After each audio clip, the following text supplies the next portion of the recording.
What's up everyone, it's a Knife Style here, and today I'm going to be doing my full review on the Benchmade Mini Adamas. And this is a knife that I've had for the past couple of weeks. I've been using it and carrying it a bunch, so I feel like I've gotten enough use and time with this knife to do my full review on it. And this is a knife that in my first impressions video, I actually got a whole lot of controversy in the comment section on there, but hopefully I will address that today, and we will see what happens, I guess, in a couple of minutes. But let's talk about what this knife is built up of. So it's got a CPM Crewwear blade, which is new for Benchmade. The blade shape is a drop point. It's got G10 handles. The pocket clip is two-way reversible, which combined with the axis lock makes this knife completely ambidextrous, which I am a fan of. It's made in the USA by Benchmade, and it will run you, I think, around $215. I don't know if these are in stock at the moment, but I assume that Benchmade will restock them. I got the first production run, so usually it's kind of like they come out with them and then they all sell out and then they restock them pretty soon, and then really it's no issues with getting them after that. But for the looks of this knife, I feel like this is just a really good looking knife. I just really like how this thing looks. This blade, the finish on it, I think looks really good. I just like this color of gray mixed with the all black handle. I honestly think it looks better than an all murdered out, an all black knife. I feel like the white Benchmade laser engraving on this, or laser etch, I guess, it looks really good in contrast with the gray blade. And also, that doesn't look too bad. I like the fuller on this. I think that's kind of a unique part of his designs. And I like the holes and the milled lines on this G10. And I also like the grain pattern on it. So overall, this is a very good looking knife. And I just think that it looks really cool. Let me throw up some size comparisons and then we will get into the blade. I'm just going to do this really quick. So this is it's a mini knife. I mean, that's the name of it, but it's really not that mini. This is compared to the Sage 5. Lightweight, but really just all the Sage series is the same size. There's the PM2, and here is the Para 3. So overall, this is a pretty, I'd say, for me, I'll just say this, for EDC, I would not really need a bigger knife than this. And it carries just fine. I'm never really in need for more blade length or more handle length or anything like that. So for the blade, here is where all of the controversy came up from. So let me get a thickness behind the edge measurement on this knife. This knife is flat ground, and we are looking at about 29 thousandths behind the edge at the base. And then at the tip, you can see how thick that is. We are looking at 40 thousandths. Yeah, right about 40 thousandths, right under that. So I'll just call it 40 thousandths at the tip, 30 thousandths at the base of this knife. And I complained about that. I really did complain about it because that is way too thick behind the edge for any knife. And a bunch of people got upset because they're like, oh, you never use your knives. That would be perfect for a hard use knife. You don't need your knife to be any thinner than that. Just sharpen it up, use it, and you'll be just fine. Here's my complaint, and I backed myself up with a link in the description on a video from Big Brown Bear. I highly suggest you go look at that. So I guess if you don't want to watch the whole video, I'll just summarize it here. Basically, Big Brown Bear, custom knife maker who really prioritizes heat treat and edge geometry. He chops through a nail with a knife that is 15 thousandths behind the edge. A knife that he made that's ground thin to 15 thousandths behind the edge, and the result is just a little chip, something that barely catches paper as you cut it. This is where my complaints come from, because 30 thousandths behind the edge is double that. So this knife is double the thickness of a knife that can chop through a nail and hardly be phased. That's my complaint, because a lot of times if people are going to use this for non-knife things, if they're going to just throw this thing around, drop it, scrape, pry, all this stuff, one, please get a better tool. You don't really need a knife for that. But I feel like a lot of people are not going to be getting the mini Adamas to be the ultimate hard use knife. I feel like if they wanted that, they get the full size Adamas, because when I hard use a knife, I prefer to have a longer blade, just because usually I'm wearing work pants or just some type of reinforced pants where I don't need a knife to be lighter or thinner on me. So I might as well get the full potential of a bigger blade just because I might need it if I'm hard using it. So I don't feel like people are going to be buying this knife to be the ultimate hard user. And so that's where my complaints come in, because I feel like a bunch of people like me would like to use this knife for just their basic EDC tasks, but this is way too thick behind the edge for any of those. I honestly, if you guys are new to my channel, which I guess a bunch of people didn't realize, I complain that Spydercos are thicker than I would like, and these are 20 thousandths behind the edge, and I'd like them to be 15 or 10 thousandths behind the edge, and I just don't think that it makes very much sense to be like that. So when I saw this knife 30 thousandths behind the edge at the base, 40 thousandths at the tip, I was just confused. I didn't think it made very much sense, and I just think it was an error on Benchmade's part, and I'm gonna stand by that. I'm really not backing down at all on this. This is way too thick behind the edge for any EDC pocket knife, any hard use pocket knife. I really think this should be hollow ground. That would just make it awesome, and about 20 thousandths behind the edge, and at the thinnest 15 thousandths. That would be absolutely perfect for me, and I still think it would be applicable for people who hard use their knives. The Microtech Ludt is a knife that a lot of people hard use, and there has been some really big torture tests on this knife from Microtech and I guess people associated with them, and it's 10 thousandths behind the edge. This thing is very, very thin, and basically what I'm trying to say is when I hard use a knife, I use it for hard use cutting, for tasks that I'm passing through very thick materials that are hard to cut, or just are hard to cut in general, and so I want my knives to be thinner to actually cut with them. If you are doing things with your knives that aren't cutting, you might be wanting to ask yourself the question, is this the best tool for your job? And that's really going to make a lot of people mad. But truthfully, I guess to finally summarize it, this knife is too thick behind the edge for me and anybody looking to use this in an EDC setting or in a hard use setting. All right, that felt good to get it off my chest. And another thing that kind of bothers me is this is a knife that when you get it, you're like, wow, that is beefy. That's a tank, as a lot of people like to say. And so I've seen a lot of people really testing this knife on a bunch of hard use tests that I think are unnecessary, and I think that's going to draw up too much positive hype on this knife and basically cause people to buy it and then realize, shoot, this thing doesn't cut.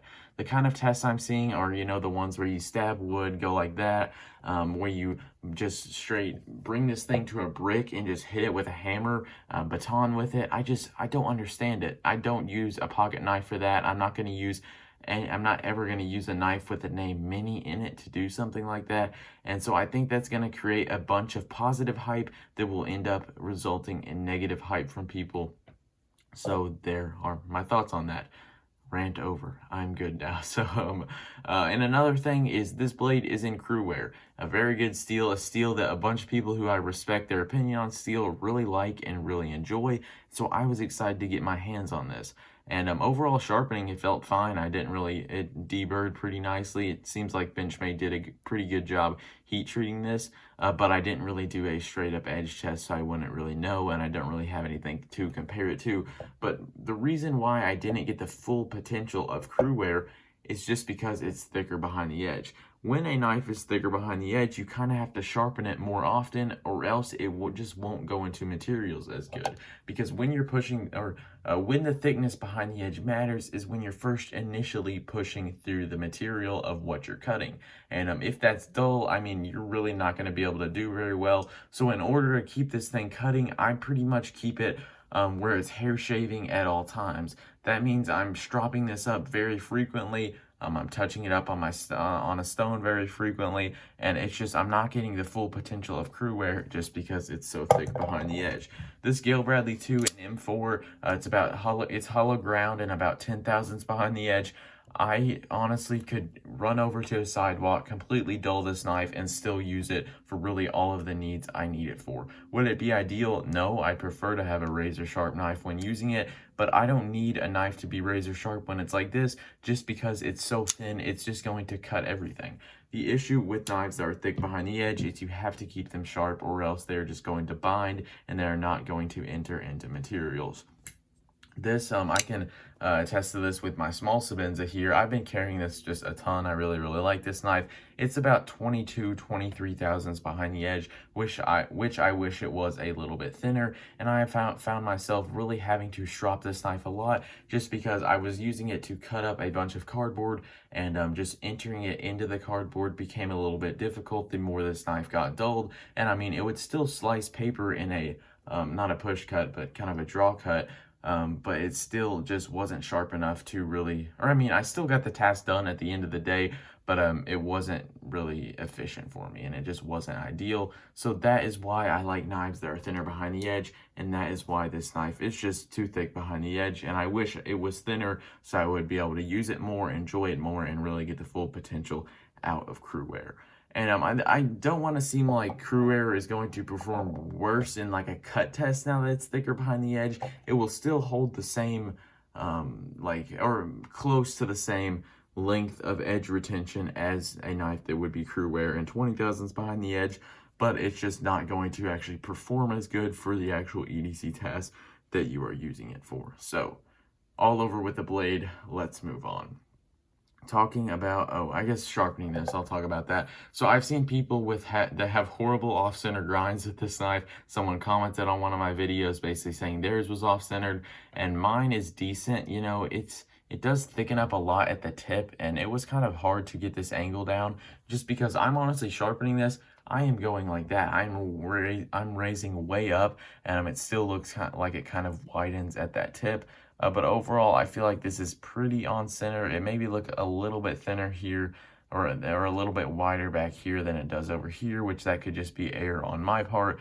I'm not sure, but basically, this knife, it's just too thick behind the edge. Let's move on. I've said that too many times. So fit and finish and lockup, this is actually really impressive. So the fit and finish, it is perfectly centered, which a bunch of the other people getting this, I think they have centered versions of it. If yours is badly off centered, let me know. But no blade play, like absolutely no blade play, which is impressive, just because I feel like axis locks, it's like if you get an action like this, it seems like it always has blade play. And if you get an action where you can just maybe lose a little bit of wrist, or use a little bit of wrist, it usually is a solid lockup. But this one, no blade play, and it still drops shut like that. And my only issue with the fit and finish on this is something that I don't know for certain. I want to make that clear first, but I think Benchmade might be weakening the tension on the Omega springs.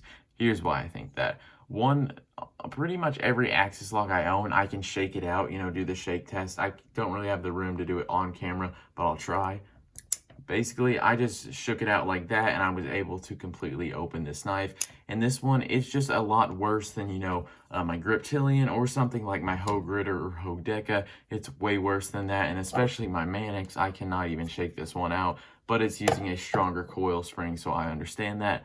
Basically, this one is extremely easy to shake out. It could be because of the heavy blade, but honestly, I feel like it could be considered a primary way of deployment, just shaking this thing out. Like, I just did it really quick, easily off camera, just because I don't want to hit my phone with my knife. But it's just, or also what makes me think they use weaker Omega springs is that the lockup, it's just kind of sloppy. Let me try and get you guys to hear this.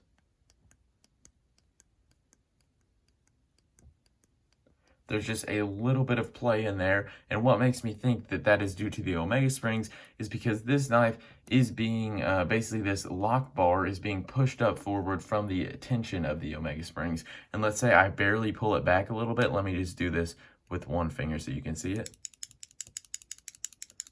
Like, this lock is not disengaged yet. I can't pull it down, but you see that shake a little bit just because this isn't pushed all the way up on there. Kind of like if you barely press down a back lock, there would be a little bit of play. I mean, it just makes sense. And so what my thoughts are is that the tension of the Omega springs is not high enough to be able to push this farther up the blade to cause it to where there is no up and down vertical play. So that's my only issue with this axis lock. This thing is not going to fail with spine wax, so you really aren't going to run into any issues with that. But I just think it is something important to point out. And if they're doing that to get a better drop shot action, I am not a fan of that, just because I don't need a drop shot action. If it's slow, I can just go like that. Really don't have any issues with closing my axis lock like that. Now let's talk about the ergonomics of this thing. So the ergonomics, they are just absolutely great, really good. They pretty much did this honestly perfect, except for I guess one nitpick I could have. So these are contoured scales, they are chamfered, and they are very, very thick. That's just like a formula for really good ergonomics right there. Contoured, thick, chamfered, that's just great. Very rounded in your hand, feels very, very comfortable. This pocket clip is not obtrusive at all. I really don't feel that thing in my hand, which is good. And this little groove right here, some people might be concerned about that, and that sits right in between my middle finger and my ring finger, right where it should, so that is pretty much perfect for me. But if you do have very large hands, or maybe smaller hands, maybe if you have large hands, your middle finger could sit on that, or if you have small hands, your ring finger could. I don't know. Overall, the ergonomics fit me, but I could see someone with big hands running out of room towards the end on this thing, because I have about that much room left, and I could see people running out with that. But overall, that's the ergonomics are really, really good for me, and that does kind of help deal with the thickness behind the edge issue when you've already entered into the materials, because it's easier to pass through because it's so comfortable when holding on to it. But that's not an excuse. That's not forgiving how thick this thing is. And the jimping on this is also, or the jimping is I guess my only main complaint, just because jimping does not need to be here. It does not need to be here. Just look at the ergonomic lines. This thing is going to stay in your hand. You're not going to have any issues with that. And I just don't really think this jimping is doing anything for you, except maybe giving you a little bit of uncomfort over time with use and with a lot of cutting. So I don't really think it should be there, but it's not that sharp, so I haven't really noticed it that much. So overall, ergonomics are very, very good. They just really knocked it out of the park with the ergos on this thing. Now let's talk about the carry of this. So it is heavier than I feel like a knife normally, or a normal knife would be in this size, but it does have that very thick blade stock with a pretty thick handle, so I understand that. Carrying it in jeans, completely fine, no issues with that. I don't have an exact weight on this, but you guys can always look that up. And the pocket clip, it's the standard Benchmade clip that comes with this. If you want to try out different Benchmade clips, that's one thing I like, which is with just this basic 3-hole pattern. You could try the mini one, the split arrow, whatever you like. This one works just fine for me. It slides in and out of the pocket nicely, has good retention. It's pretty smooth on this G10 that it's sitting on, so it's not going to eat up your pants. But overall, this knife carries great. I have no issues with that. Now for the action, it's got a very heavy blade, and with the weaker Omega springs, or what I think are weaker Omega springs, it's got a very good action. This is honestly a knife that I have played with, I'll admit it here on camera. A lot of times I say I don't care about a drop shot action. Truthfully, I don't. But this was a knife that, if I'm ever in my car on my break or something, I'll take it out, open it, and close it a couple times, just because it is pretty smooth. And if you're a fidgeter who, I'm not really coming down hard on you, but if you're a fidgeter who doesn't really use their knives much, I'd highly suggest this, just because it's fun to play with. It's a solid knife. You can feel the quality. And if you're not going to do very much cutting with it, you're not really going to run into the issue of the edge geometry. So yeah, action overall is pretty good on it. For the value, $215, I think that, I feel like if this knife was like hollow ground and thin behind the edge, or just thin behind the edge, I would say 100% absolutely worth it. And I feel like that's a pretty decent price for a knife made in America, especially with all the good things that they did with this.